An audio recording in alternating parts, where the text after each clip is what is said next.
Bienvenue dans cette capsule. Fixer un prix de vente n'est pas une décision à prendre à la légère. Tu dois déterminer ta stratégie en fonction de 3 principaux éléments. 1.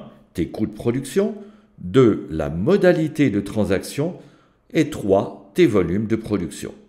Auxquels viennent s'ajouter les caractéristiques de ton produit ou service, l'état de la concurrence sur le marché que tu vises, ta capacité financière et ta propre posture entrepreneuriale. Voyons donc quelques stratégies de tarification. 1. Sur la valeur perçue, un prix élevé. 2. Par écrémage, un prix premium. 3. Dynamique, un prix qui varie en fonction de la demande. 4. Compétitive, un prix dans la moyenne de la concurrence. 5. Par pénétration, un prix très attractif. 6. Par abonnement, un prix dilué dans le temps.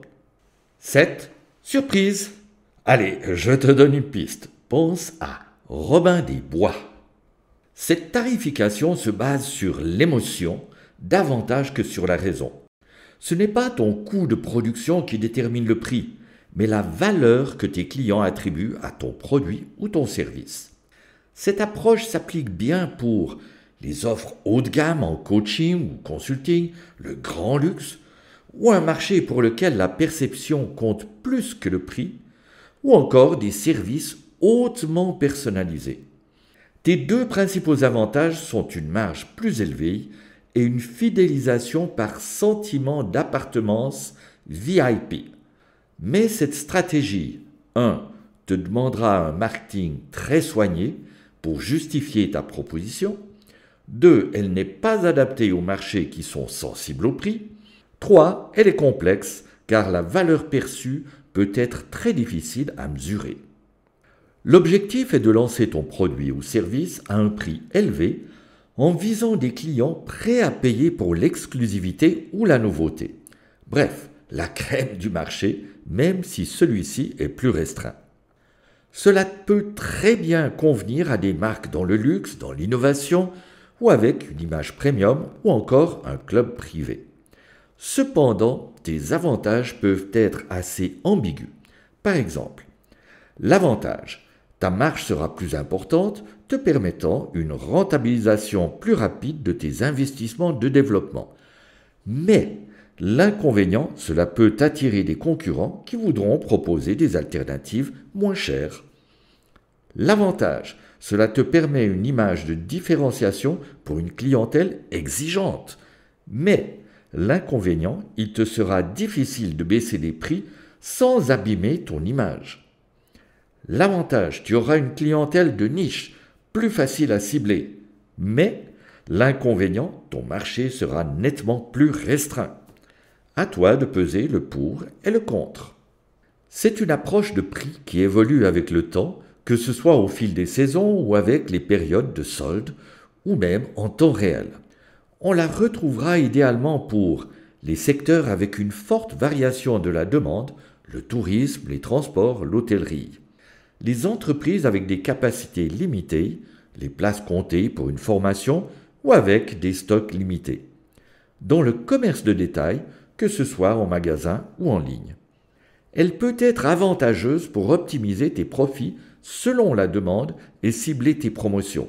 Mais elle a aussi des aspects négatifs tels que la frustration des clients voyant la baisse de tes prix après avoir fait leurs achats, l'image de prix bradé ou au contraire le sentiment de marge initiale excessive, une instabilité constante nuisant à la crédibilité de ta marque. Tu peux simplement te laisser entraîner par le mouvement en alignant ton prix sur celui des concurrents directs, ni trop bas ni trop élevé pour rester dans la course. C'est l'idéal pour un marché avec des produits très similaires, ou une clientèle très sensible au prix, ou encore te positionner sans risquer de provoquer une guerre de prix. C'est une tarification classique et assez facile, nécessitant principalement d'une veille concurrentielle et d'un bon calcul des coûts réels fixes et variables. Mais attention, il te faudra montrer un avantage différentiel important pour ton client, que ce soit dans le service ou dans le résultat. 2. Tu dépendras fortement des mouvements de tes concurrents, tels qu'un éventuel dumping. 3. Tu devras très bien maîtriser tes coûts. L'idée est simple. Tu proposes un prix très attractif au départ pour séduire un grand nombre de clients et une fois que tu seras bien implanté sur le marché, tu pourras augmenter progressivement tes prix. Commençons par les inconvénients. Tu peux donner une image bas de gamme, difficile à corriger. 2. Tu risques de déclencher une guerre des prix avec ta concurrence. 3. Et il te faut un bon capital initial pour tenir le coup au début avec des marges faibles. Mais cette approche peut aussi avoir quelques avantages, tels que attirer plus vite les clients, décourager de nouveaux concurrents et peut-être, je dis bien peut-être, fidéliser tes clients, entre nous qui n'ont pas été fidèles à leurs fournisseurs précédents. Elle peut aussi être intéressante pour un produit ou un service innovant qui doit encore faire ses preuves. Le principe est simple. Plutôt que de vendre ton produit ou ton service en une seule et unique fois, tu proposes son accès via un paiement récurrent. Tu peux très bien l'appliquer à un service numérique, tel une plateforme de rencontre, un logiciel de gestion ou encore des formations en ligne, ou des paniers hebdomadaires de légumes, des boîtes mensuelles de cosmétiques, un service de fleuriste pour les hôtels, ou encore du coaching, du fitness et des accompagnements sur le long terme.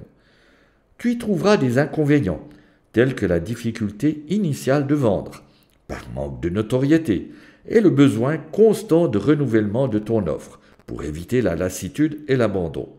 Finalement, ton investissement initial est probablement plus élevé. Mais les avantages peuvent compenser largement ces inconvénients. 1. Ta source de revenus est plus facilement prévisible. 2. Tes coûts d'acquisition baissent par la fidélisation de tes clients. 3. Tu peux mieux amortir de courtes fluctuations. Et oui, es-tu prête ou prêt à parier sur ton succès? Le principe de base pour le prix libre, ton client choisit lui-même combien il veut ou peut payer, selon ses moyens et son appréciation des résultats qu'il a obtenus. La variante est composée d'un prix minimum pour couvrir une partie de tes coûts et une valeur additionnelle en PLC, c'est-à-dire la participation libre et consciente. La grande différence avec les stratégies antérieures est un transfert partiel ou total de la responsabilité de fixer le prix du vendeur à l'acquéreur, exigeant un engagement et une confiance mutuelle entre les deux parties. Bien qu'elle soit peu recommandée pour les produits ayant des coûts fixes et de production élevés, tu peux très bien appliquer cette stratégie si tu es dans un domaine tel que 1. Le coaching, la formation, la thérapie alternative. 2. Des produits numériques ou duplicables à coût quasi nul. 3. Les spectacles culturels et musicaux, anciennement au chapeau. 4. Le sport en groupe, les balades, etc. Pour diminuer l'incertitude des revenus et la sous-évaluation de la valeur de ton offre, tu dois bien en informer ta clientèle qui n'est probablement pas très habituée à cette façon de faire. Pourquoi Robin des Bois qui volait les riches pour donner aux pauvres? Simplement parce que tu permets aux personnes plus aisées de contribuer à ce que les personnes moins bien nanties puissent aussi bénéficier de tes prestations. Prépare-toi à être souvent surpris en bien. Établir ton prix est difficile au début, jusqu'à ce que tu maîtrises ce délicat équilibre entre tes coûts, tes modalités de transaction et tes volumes de vente. Et n'oublie pas, tu peux même mixer ces stratégies, fixes, variables et libres, tu verras ce qui te convient le mieux.